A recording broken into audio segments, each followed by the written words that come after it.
भक्तों, भगवान श्री कृष्ण के कई नाम हैं। श्याम, मोहन, बंसीधर, कान्हा, न जाने कितने, लेकिन इनमें से एक प्रसिद्ध नाम है लड्डू गोपाल। क्या आपको पता है कि भगवान कृष्ण का नाम लड्डू गोपाल क्यों पड़ा? ब्रज भूमि में बहुत समय पहले श्री कृष्ण के परम भक्त रहते थे कुम्भनदास जी। उनका एक पुत्र था रघुनंदन। कुम्भनदास जी के पास बांसुरी बजाते हुए श्री कृष्ण जी का एक विग्रह था। वे हर समय प्रभु की भक्ति में लीन रहते थे और पूरे नियम से श्री कृष्ण की सेवा करते थे। वे उन्हें छोड़कर कहीं नहीं जाते थे जिससे उनकी सेवा में कोई विघ्न हो। एक दिन वृंदावन से उनके लिए भागवत कथा करने का न्योता आया। पहले तो उन्होंने मना किया, परंतु लोगों के जोर देने पर वह जाने के लिए तैयार हो गए। फिर उन्होंने सोचा कि भगवान की सेवा की तैयारी करके वे कथा करके रोज वापस लौट आया करेंगे और भगवान की सेवा का नियम भी नहीं छूटेगा। अपने पुत्र को उन्होंने समझा दिया कि भोग मैंने बना दिया है, तुम ठाकुर जी को समय पर भोग लगा देना। और वे चले गए। रघुनंदन ने भोजन की थाली ठाकुर जी के सामने रखी और सरल मन से आग्रह किया कि ठाकुर जी आओ, भोग लगाओ।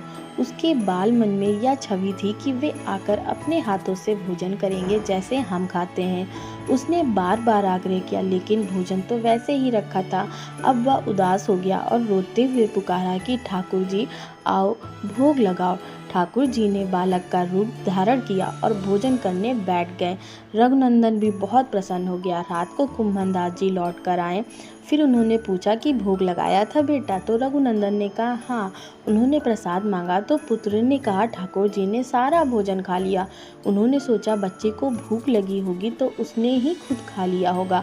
अब तो ये रोज का नियम हो गया। कुम्भनदास जी भोजन की थाली लगा कर जाते और रघुनंदन ठाकुर जी को भोग लगाते। जब प्रसाद मांगते तो एक ही जवाब मिलता कि सारा भोजन उन्होंने खा लिया।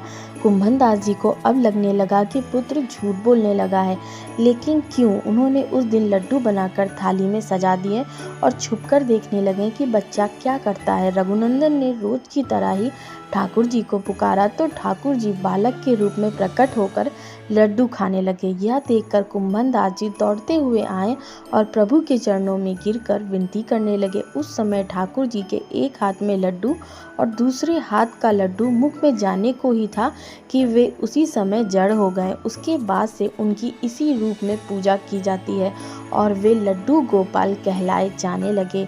बोलिए लड्डू गोपाल की जय। जय श्री राम।